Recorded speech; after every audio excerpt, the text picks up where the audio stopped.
뉴스 정면 승부. 안녕하십니까. 뉴스 정면 승부의 김상우입니다.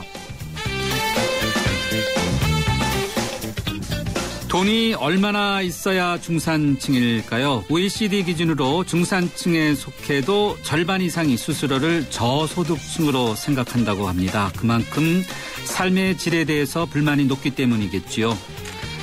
서울의 택시 요금이 4년 만에 인상됩니다. 돈만 올린다고 택시업계의 어려운 상황이나 서비스의 질이 개선되겠냐는 이런 회의적인 의견도 나오고 있습니다. 잠시 후 자세한 내용 알아보겠습니다. 대입제도가 또 바뀌었습니다. 돈을 들여 몇 번씩 제도를 바뀌어도 바뀌지 않았던 교육 현실. 이번에는 좀 다를까요? 네. 돈이 생긴다고 당장 모든 것이 해결되지도 않죠. 또 돈만 들인다고 또 문제가 사라지는 것은 아닌지도 알면서도 우리는 왜 그런지 돈 앞에서 한없이 약해집니다. 돈과 권력을 중심으로 생긴 이른바 갑을 문제 해결책인 경제 민주화가 지지부진한 가운데 내일 박근혜 대통령과 한국의 돈줄을 쥐고 있는 10대 그룹 총수들과 만난다고 합니다. 경기 활성화 대책을 논의한다고 하는데요. 공약으로 내걸었던 경제 민주화의 실현은 더 멀어지는 것인지 아니면 가까워지는 것인지 내일 한번 지켜보도록 하겠습니다.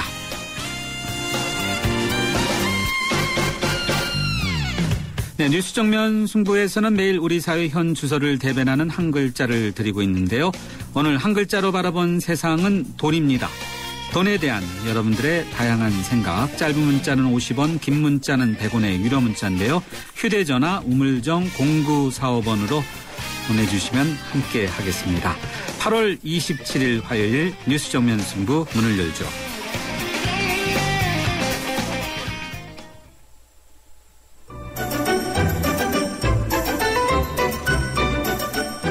친절한 숙현 씨의 까칠한 뉴스.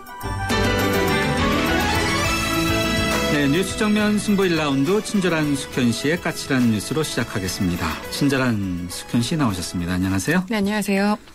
오늘의 까칠한 뉴스 정치권으로 가볼까요? 네. 먼저 박근혜 대통령의 어제 발언이 민주당을 발끈하게 만들었는데 네. 김한길 민주당 대표가 오늘 또 새로운 제안을 했어요. 어떤 내용인가요? 예, 요즘은 여야 관계가 마치 남북 관계처럼 흘러가고 있습니다. 국내 정치는 사라지고 외교를 하는 분위기인데요. 김한길 민주당 대표가 박 대통령에게 양자회담을 먼저 갖고 이후에 대통령이 제안한 여야 다자회담의 민생을 논의하자고 역제안했습니다. 어제 대통령이 민주당으로서는 받을 수 없는 공을 던지면서 사실상 양보는 없다 이런 의사를 밝힌 것과 같은데요. 이 때문에 고육지책으로 내놓은 방안으로 보입니다. 김한길 대표는 오늘 서울광장 천막당사 앞에서 기자간담회를 가졌습니다. 민생을 위한 대통령과 여야 지도부 회담도 좋다면서도 먼저 민주당에 제안한 대통령과 민주당 대표와의 양자회담에서 민주주의 회복을 위한 결론을 내린 다음에 대통령이 제안한 여야 다자회담에서 민생을 논의한다면 두 회담 모두가 바람직한 자리가 될 것이다. 이렇게 얘기를 했습니다. 시기도 정했는데요. 9월 4일 대통령의 러시아 출국 이전에 전향적인 답을 달라 이렇게 촉구하고 있습니다. 제안을 하면서도 오늘부터는 노숙 투쟁을 한다. 이렇게 또 그렇다고요? 그렇습니다. 집사람에게 장기 외박 허락을 득했고 아침에 샤워하지 않아도 되게끔 머리도 짧게 깎았다. 무슨 말말말 분위기인데요. 김한길 대표가 오늘 노숙투쟁을 시작하면서 던진 말입니다. 지금 상황을 보면요. 민주당 특히 김한길 대표 입장에서는 요즘 정치적으로 또 개인적으로 여러 가지 좀 착잡한 심정일 것 같습니다. 지난 2006년이었죠. 사학법 장외투쟁을 벌이면서 정치적인 궁지에 물렸던 당시 한나라당 박근혜 대표를 국회로 들어오도록 정치적 명분을 줬던 당사자가 바로 김한길 당시 열린우리당 원내대표였는데요. 지금 상황이 이렇다 보니까 오히려 당내에서는 강경파 목소리만 더 커지고 있는 상황이고 또 국민들은 야당 대표의 노숙 투쟁까지 봐야 하는 지경에 이르렀습니다. 언제쯤 막힌 전국이 풀릴지 우려의 시각이 높아지고 있습니다. 2006년 상황, 2013년 상황은 굉장히 다를 수 있지 않나 생각은 드는데 네네. 청와대에서 어떤 반응인가요? 청와대에서는 아직 반응이 나오지 않았고요. 다만 오늘 새누리당 일부 의원들이 천막당사를 위로 방문했습니다. 새누리당 초선 의원 정책개발 모임인 초정의 소속 의원 9명이 방문했는데요. 삼복다위에 힘내시라 이렇게 응원을 했다고 합니다. 네, 지금 이숙현 칼럼니스트께서는 이제 응원했다고 말씀해 주시는데 네. 또 속으로는 또 응원이 아니라 이건 또 웬일이냐 뭐 이런 생각을 할지도 모르겠어요. 예, 네. 민주당에서는 좀 시큰둥한 반응을 보였다고 하는데요. 예. 어쨌든 이런 식으로도 만나는 게 중요하겠죠. 아, 그렇습니까? 네. 네. 알겠습니다. 이번에 남북 문제 살펴보죠. 정부가 금강산 관광 재개를 위한 당국 간 실무회담을 오는 10월 2일 금강산에서 열자 이렇게 북한에 다시 제의했다고요? 수정 제의했다고요? 그렇습니다. 계속 핑퐁입니다. 네. 오늘 통일부가 북측에 공식적으로 밝힌 수정 제안인데요. 정부는 당초 9월 25일에 회담을 하자 이렇게 했었는데 오히려 일주일 늦은 날을 선택해서 다시 제안을 한 겁니다. 사실상 다음 달 열릴 이상상봉 행사, 그러니까 9월 25일부터 30일 그 사이에 열리는데요. 그 이후에 금강산 회담을 갖자는 의미로 풀이됩니다. 통일부는 오늘 이 통지문을 북측에 직접 보냈습니다. 정부 당국자 설명은 이렇습니다. 실무 접촉과 이상상봉 행사 합의가 이루어져서 관련 조치가 진행 중이고 또 개성공단의 발전적 정상을 위한 협의가 진행되는 상황에서 기술적으로 일주일 정도 늦추는 것이 회담을 적절하고 실효적으로 할 수 있다. 이렇게 판단을 했다는 겁니다. 북한은 지난 22일에 이산상봉 그 실무 접촉에 동의하면서 8월 말쯤에 금강산 회담을 개최하자 이렇게 제안한 바 있는데요.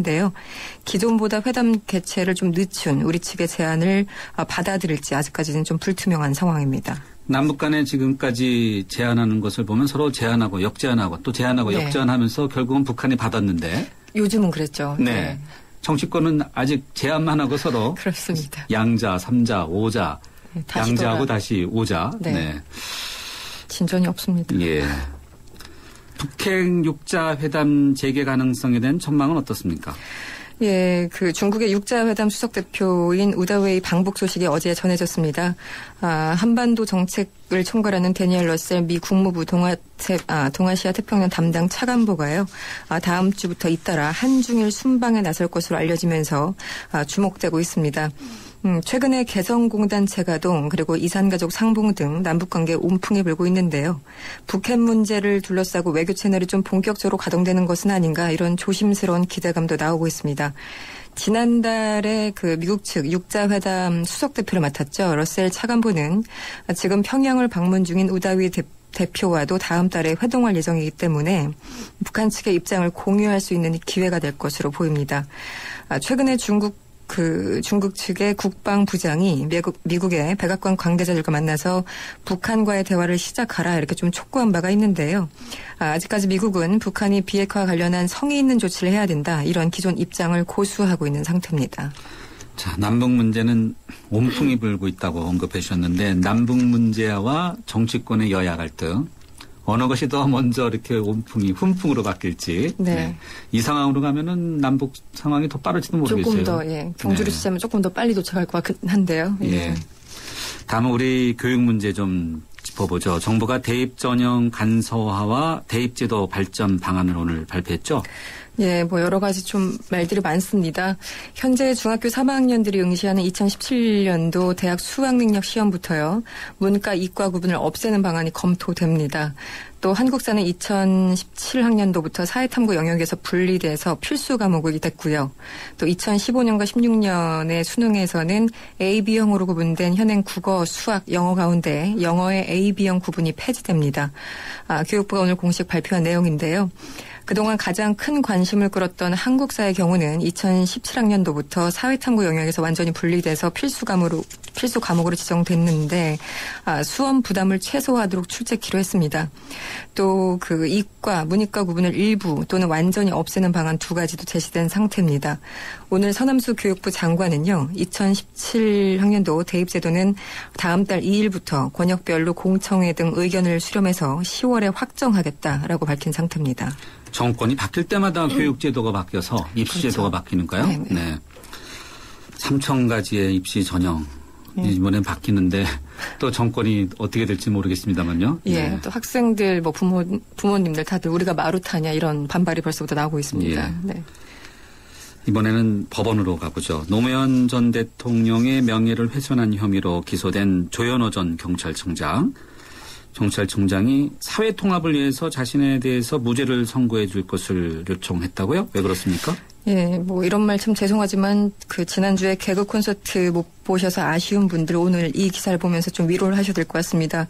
노무현 전 대통령의 명예를 훼손한 혐의로 기소돼서 1심에서 징역형을 선고받고 보석형으로 풀려난 조현오 전 경찰청장은 항소심 결심 공판에서 사회 통합을 위해서 무죄를 선고해 줄 것을 요청했다고 합니다. 변호인은 오늘 결심 공판에서 이런 얘기를 했습니다. 고인이 피고인의 처벌을 원하겠느냐 이렇게 얘기를 하면서 피고인의 발언의 출처를 언급한 이인규 전 대검 중수부장이 사실을 부인하고 있다.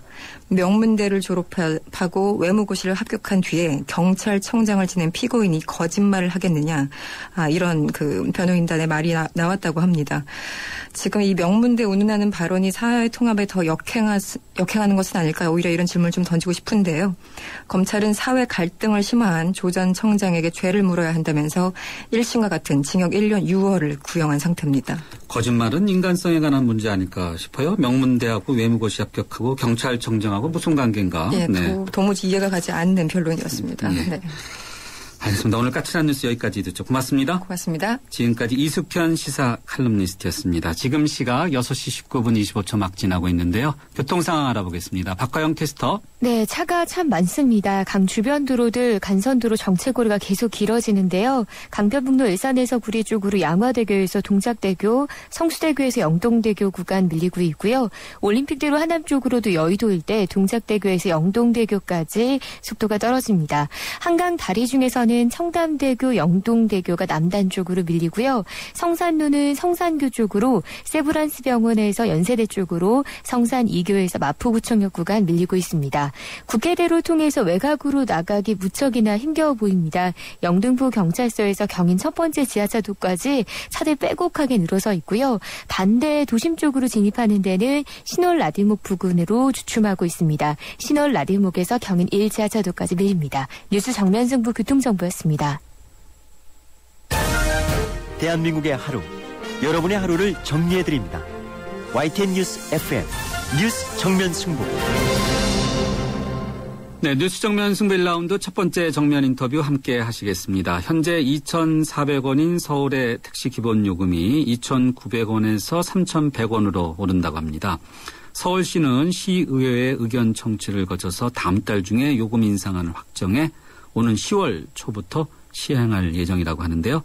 택시 운전 기사와 승객들은 이에 대해서 어떻게 생각하는지 일단 거리로 나가서 먼저 들어본 뒤에 이야기 계속하도록 하겠습니다.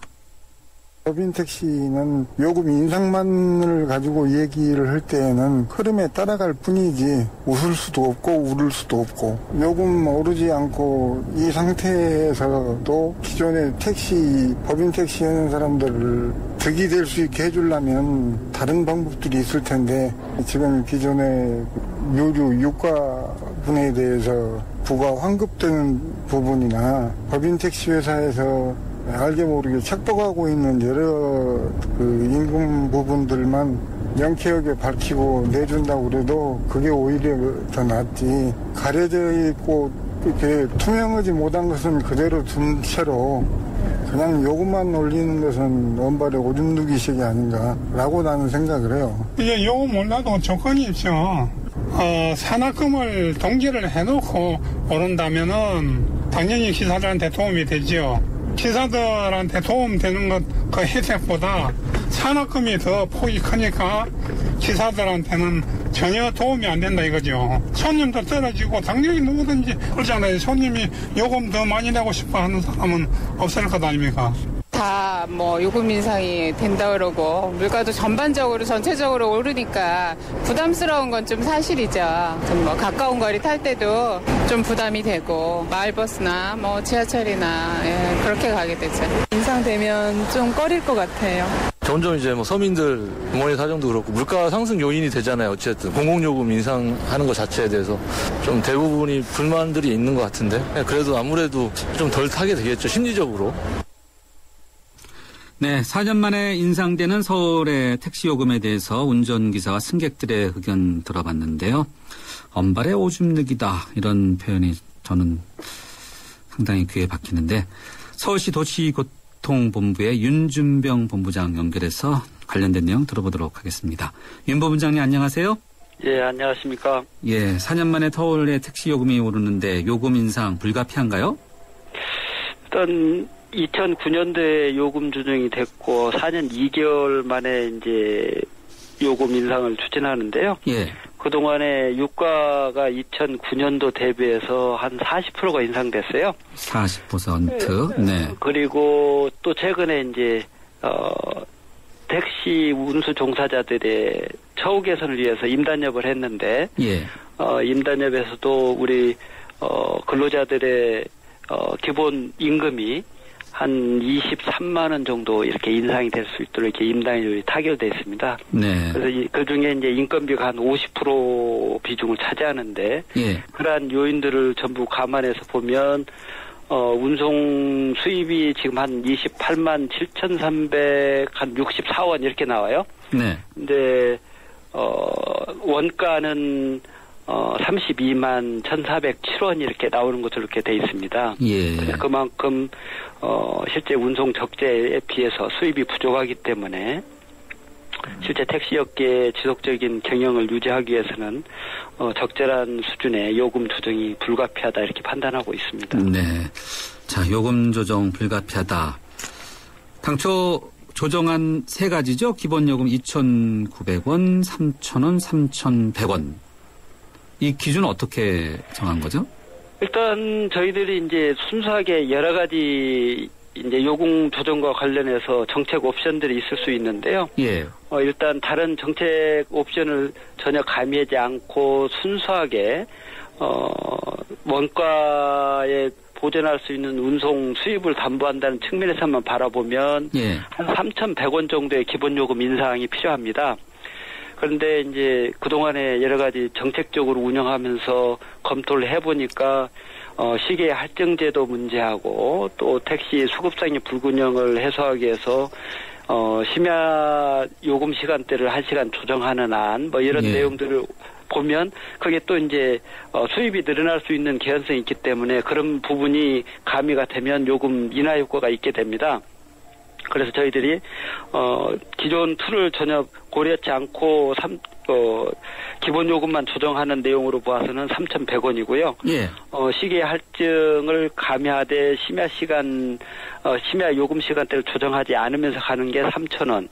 그다음에 두 가지를 다 병행해서 하게 되면 2,900원 정도의 기본 요금이 필요하다 이렇게 봐서 네. 정책적인 선택도 시민의 의견을 들어서 이렇게 판단하기 위해서 기본 요금 인상 요인을 세 가지 안으로 만들어서 이렇게 의견 청취안을 정했습니다. 업계가 원하는 안 어떤 거죠?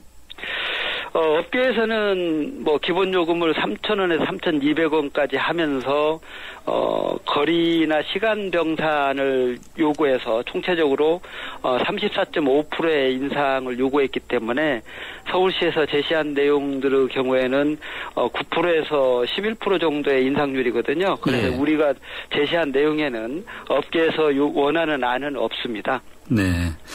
시의회에서 이 안을 놓고 한 번 더 의견 청취를 하고 그리고 결정을 하게 됩니까? 그렇습니다.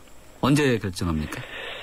일단 시의회 의견 청취안이 제출됐기 때문에 빠르면 9월 중순경까지 시의회 의견 청취안이 나올 예정입니다. 그렇게 되면 이후에 물가 대책 심의위원회 심의를 거치고 그런 최종적인 의견들 수렴해서 시에서 9월 중에 요금 조정안을 최종 확정할 예정이고요. 확정이 되면 10월 초순경에 요금 조정을 단행할 계획입니다. 시의회 의견 청취 과정에서 이 세 가지 조정안과 전혀 다른 안이 나올 가능성도 있습니까?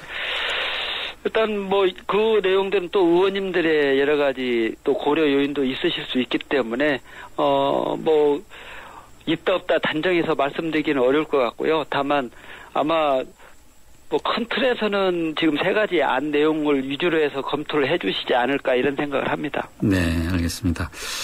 택시업계의 오랜 수건 기본 요금 인상인데 이게 이제 현실화되는 것을 두고서 또 여러 가지 이제 해석들이 있지 않습니까? 뭐 심야 할증 시간 조정, 택시 외부 광고 면적 제한에 대한 완화, 또 심야 버스 노선 확대 연기에 대한 택시 업계에 대한 달래기다라고 이제 이런 해석이 있는데 어떻게 보세요? 만약에 뭐 지금 일부 지적처럼 택시 업계를 달래기 위한 일련 내용들이라면 타 시도에서는 연초에 이미 택시 요금 조정을 다 했거든요. 저희들은 택시 요금 조정 전에 서비스 개선 그리고 운수종사의 처우 개선을 먼저 선행하면 하겠다고 해서 자체적인 개혁이나 여러 가지 변화를 요구했고 그 과정이 지금 한 8개월 정도 지속이 됐습니다. 그렇다면 택시업계에 대해서 여러 가지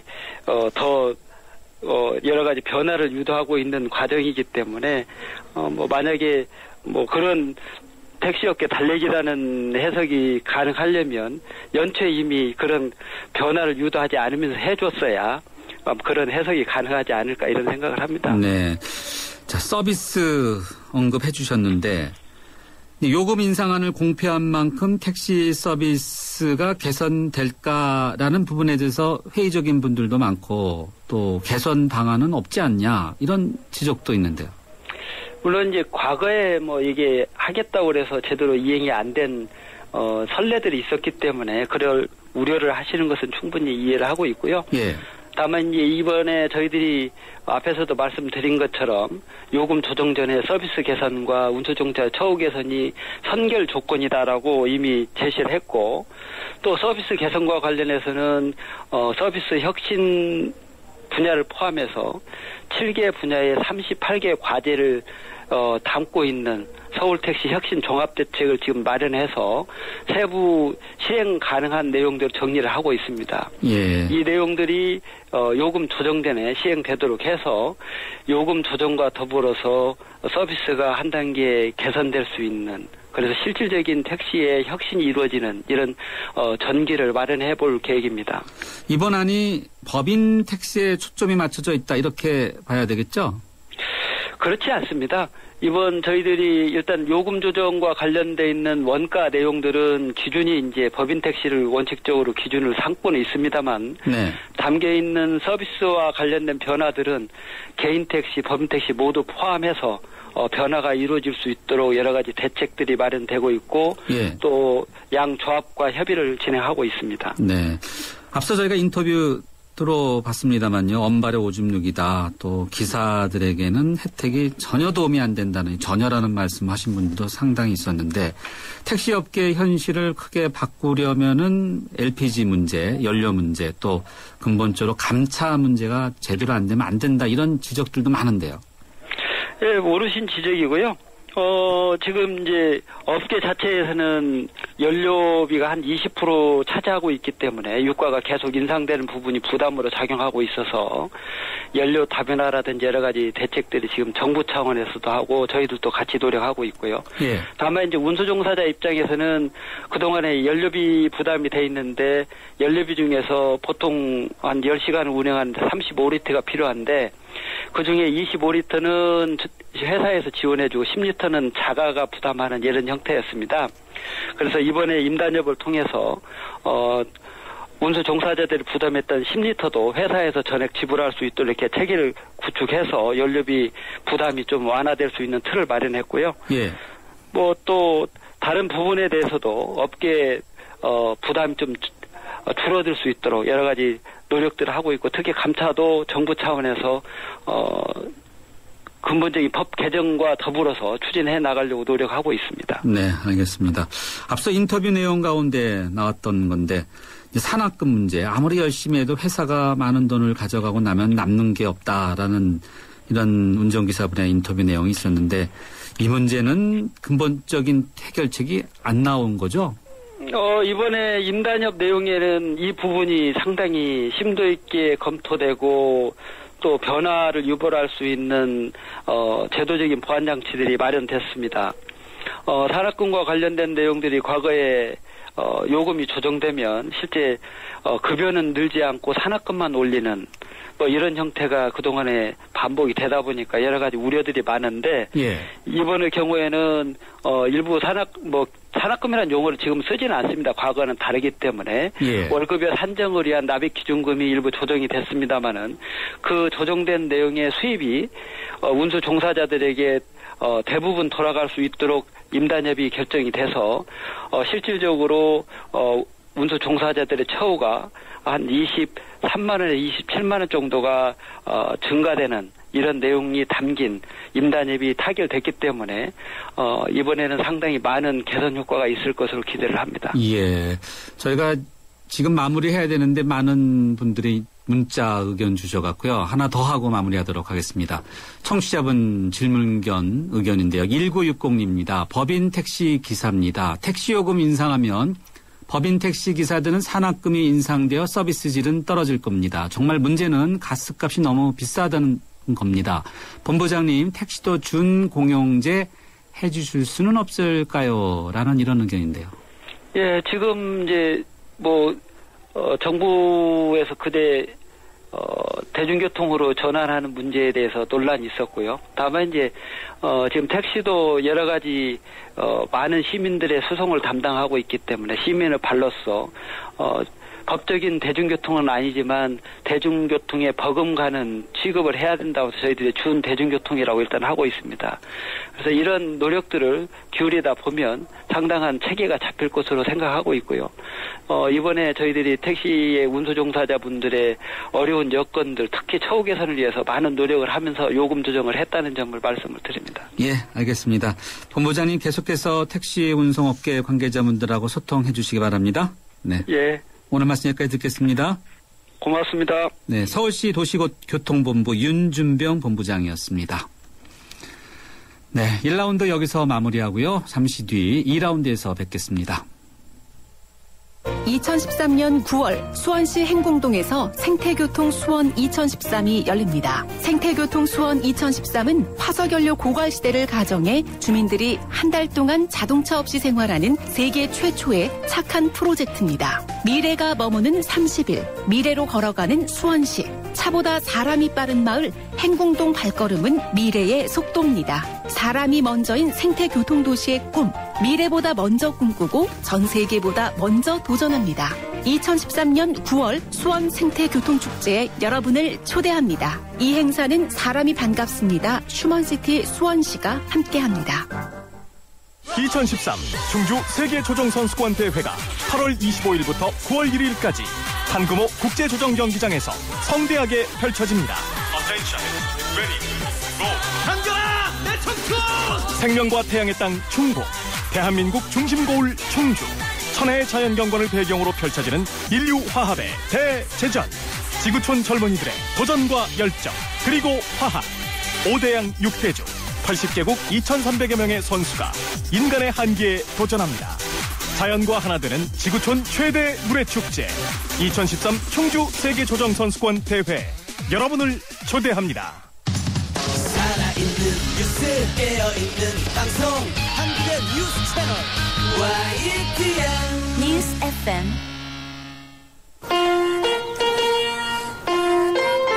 우리 딸은 누구랑 결혼할까?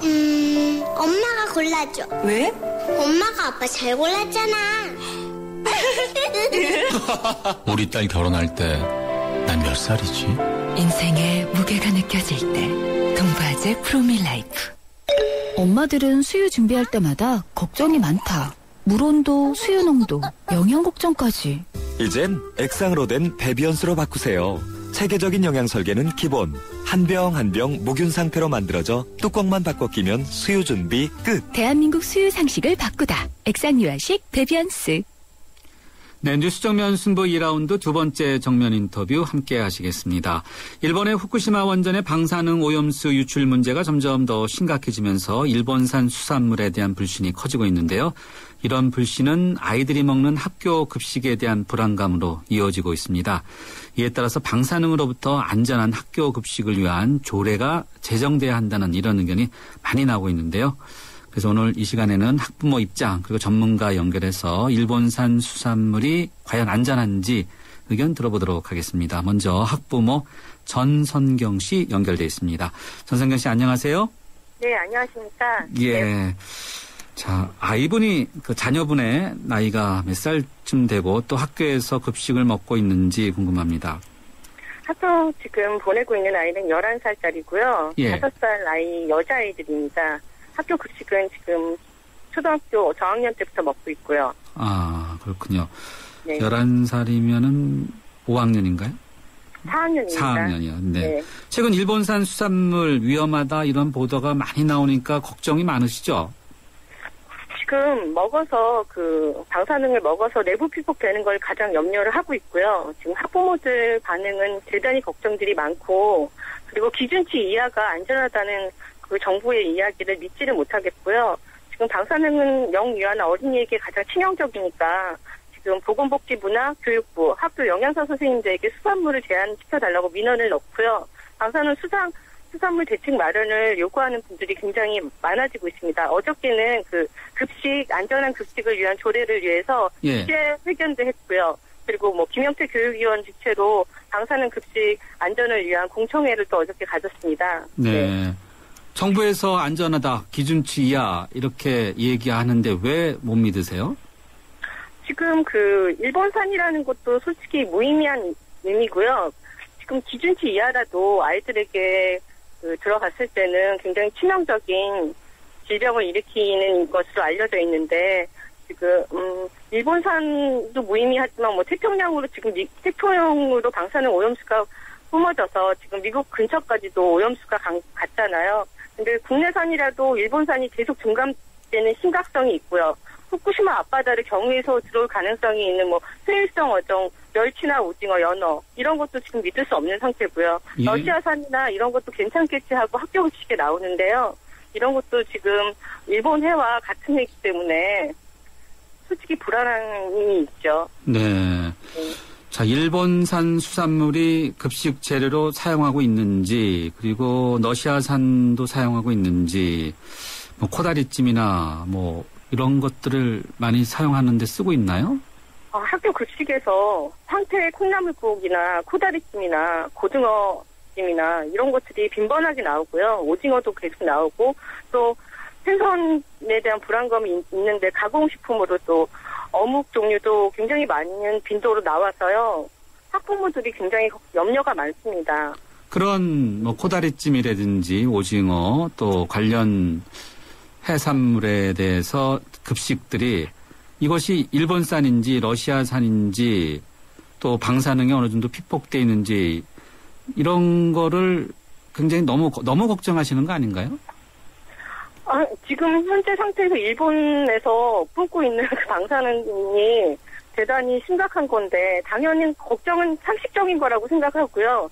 지금 수산물 자제는 좀 해서 아이들에게 가장 영향을 끼치는 거니까 학부모들의 걱정은 대단히 상식적인 걱정이라고 생각합니다. 네. 그리고 그만큼 정부에서 좀 규제를 해주지 않아 왔고요. 둔갑은 굉장히 심각했고 유통 구조에도 문제점이 굉장히 많았잖아요. 그런 것 때문에 더 염려가 커지는 거죠. 기준치 또한 굉장히 황당한 게 이루어진 거라서 아이들만을 위한 좀 기준치가 마련돼야 된다고 생각을 하고 있고요. 예. 자, 그러면은 황태나 어묵이나 코다리찜이나 북엇국이든 학교에서는 뭐라고 설명을 합니까? 학교의 영양사 선생님들에게 방사능 관련해서 위험성에 있는 근거 있는 출처가 분명한 자료들을 보내드렸는데요. 저희 학교, 제 아이 학교에서는 반학기 정도는 해산물이 많이 자제가 됐었지만 그런 게 쭉 이어지지는 않아요. 지금 얼마 전까지만 해도 황태 콩나물국이나 이런 코다리찜이 나오고 있는 현실이니까요. 또 이웃에 있는 초등학교에서는 방사능 교육을 좀 받으신 분이심에도 불구하고 수산물의 황태, 코다리찜, 고등어, 어묵 이런 것이 빈번하게 지금 나오고 있는데요. 이 영양사들 교육을 좀 선생님들을 철저하게 좀 해주셨으면 좋겠어요. 나라에서 그런 규제를 안 해주시니까 아이들이 계속 그런 위험 가능성이 큰 수산물을 먹고 있는 실태입니다. 예, 알겠습니다. 오늘 말씀 여기까지 듣겠습니다. 감사합니다. 네, 감사합니다. 지금까지 학부모 전선경 씨였습니다.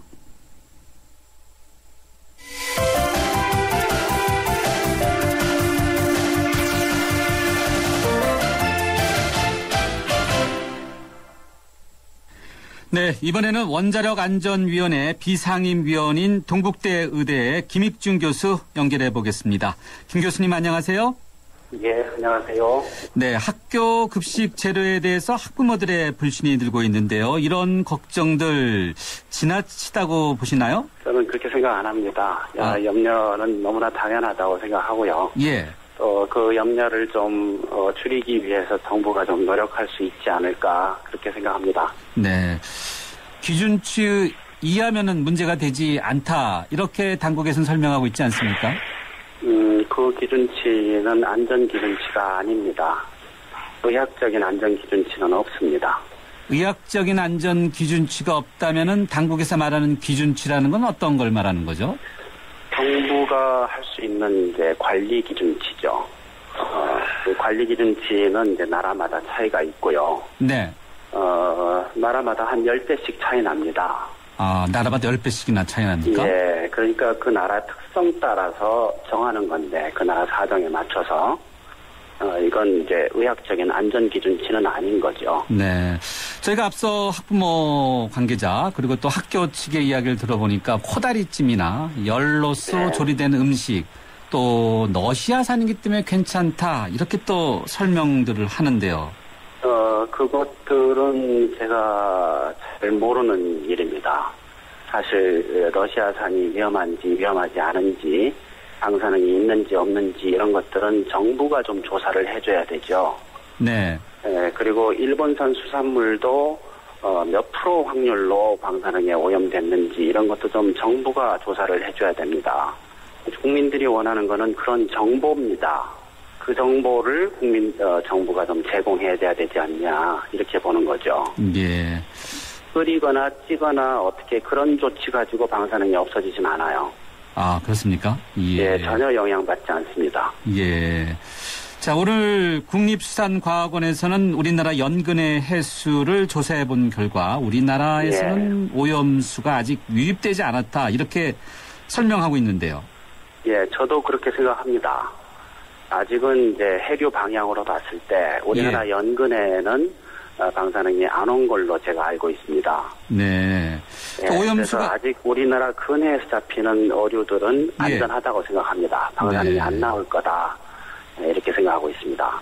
그러나 이렇게 오염수가 해류를 타고 지구를 쭉 돌면은 한 5년 정도 뒤에는 우리나라 연안에도 이렇게 오염수가 들어오게 됩니까? 그렇게 생각이 됩니다. 왜냐하면 해류 방향이 그러니까요.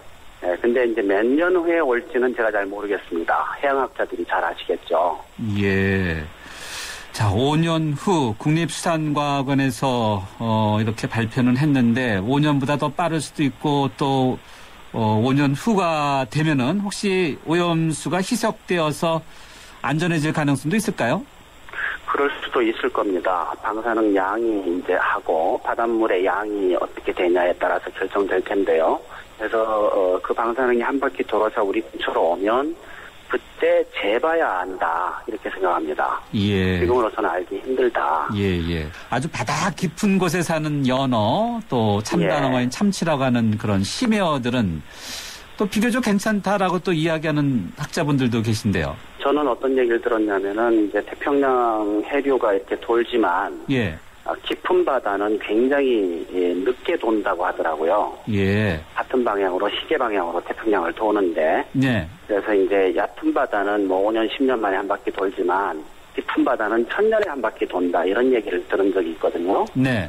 그래서 깊은 바다의 경우는 좀 사정이 다를 것 같은데 그것도 역시 해양학자들이 아실 일이지. 네. 저 같은 의대 교수가 알기 힘든 내용인 것 같습니다. 예. 교수님께서는 우리나라 근해에서 잡히는 어리는 일단은 오염수가 유입되지 않았다고 보기 때문에 비교적 안전하다고 언급은 해주셨는데. 예, 그렇게 생각합니다. 그러면은 일본산 수산물의 경우에는 기준치 이하라도 안전에는 문제가 된다. 이렇게 보신다는 건가요? 그렇죠. 일본산 수산물이건 뭐건 상관없습니다. 어떤 음식이든지 방사능이 들어있으면 안전하지 않은 겁니다. 방사능이 그리고 위험은 그 양에 비례해서 증가합니다. 조금 들어있으면 조금 위험하고요. 많이 들어있으면 많이 위험합니다. 네. 그거는 의학적으로 정리가 돼 있기 때문에 예. 제가 말씀드릴 수 있는 겁니다. 예. 전 세계 의학계에서 내놓은 결론이 있으니까 거기에 의존해서 제가 말씀드리는 겁니다. 예. 그 당국이 얘기하는 기준치 이하기 때문에 문제 없다. 이것은 의학적인 문제와는 전혀 별도의 문제라는 지적이죠? 예, 별도의 문제입니다. 네. 당국은 기준치를 정해야 됩니다. 왜냐하면 관리를 해야 되니까. 예. 근데 그 기준치가 나라마다 10배씩 차이 나기 때문에 예. 의학적인 영향이 있냐 없냐라는 그 기준치는 아닌 거고 예. 현실적으로 필요하니까 정해놓은 기준치인 거죠. 그 모든 기준치가 안전 기준치는 아니라는 거죠. 네. 자, 굉장히 걱정이 이제 되는데, 일본산 수산물이 학교 급식에 무려 2,000여 킬로그램이 유입됐다. 이런 보도도 나왔는데, 뭐 당장은 아니래도 언젠가는 이 방사능에 오염된 어패류들이 상당히 영향을 줄 수도 있겠네요. 예, 그렇게 생각합니다, 저는. 네. 그렇다면 어떤 영향을 줄 수 있을까요? 방사능에 피폭이 되면은 이제 3가지 질병이 가장 많이 발생하는 걸로 교과서에 되어 있는데요. 어떤 거죠? 첫 번째가 암, 네. 두 번째가 유전병, 네. 세 번째가 심장병입니다. 아, 암하고 유전병하고 심장병. 예, 그 외에도 여러 가지 질병이 발생하는데 그 예. 3가지가 가장 흔한 걸로 알려져 있습니다. 같은 양의 피폭이 됐다고 가정했을 경우에 어린이들이 어른보다 더 위험합니까? 어릴수록 방사능에 민감합니다. 아, 민감하다? 어른보다 뭐 5배, 10배, 논문에 따라서 20배 정도까지 더 민감한 걸로 되어 있습니다. 네. 세포 분열 속도가 빠르기 때문에, 예. 암 발생이 더 적은 양으로도 암 발생이 된다라는 얘기죠. 네. 자, 그런데 이제 우리나라에 수입되는 수산물이 뭐 일본산만 있는 건 아닐 테고 또 여러 나라에서 예. 들어오는데 이 방사능 오염하는 것을 검사하는 거. 예. 이 검사 방법이 어떻게 이루어지고 있습니까?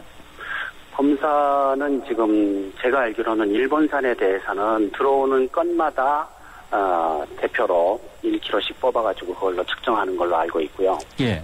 다른 나라 거는 그렇게 자주 하질 않고 있습니다. 일본산만 그렇게 하고 있는데 예. 제 생각에는 이제 다른 나라 것들도 좀 그렇게 자주 조사를 해야 될 필요가 있지 않을까 그렇게 생각합니다. 왜냐하면 예. 태평양이 지금 오염되고 있기 때문에 예. 태평양에서 일본만 있는 게 아니지 않습니까? 그렇겠죠. 네. 그래서 그럴 필요가 좀 있다 그렇게 생각이 되고 예. 또 일본 정부에게 좀 요구를 했으면 좋겠어요. 태평양이 어느 정도나 얼만큼 오염됐는지 오염 지도를 작성하라고 예. 돈이 좀 많이 들겠지만 그래서 예. 그 오염 지도 기초 자료가 있으면 각 나라들이 그 오염 지역에서는 좀 어업 활동을 안 하도록 권고할 수도 있고 무슨 대책이 가능하지 않습니까? 예. 근데 지금 태평양이 얼마나 오염됐는지 아무도 몰라요. 일본도 모를 겁니다. 잘 모르겠어요. 아는지 모르는지. 그러나 일본은 그 책임을 지고 그 지도를 작성해야 됩니다. 그리고 전 세계인 앞에서 그걸 내놔야 됩니다. 네. 자, 이제는 뭐 일본산 수산품에 대해서만이 아니라 일본산 화장품 또 여러 가지 일본산 뭐 문구리나 가죽 제품까지도 이 방사능에 오염돼 있을 가능성이 높다라는 이제 설명들이 나오고 있는데 특히 이제 화장품은 피부에 닿는 거에서 상당히 민감하게들 이야기하는데요. 어떻습니까? 음식보다는 이제 흡수되는 양이 적을 테니까요.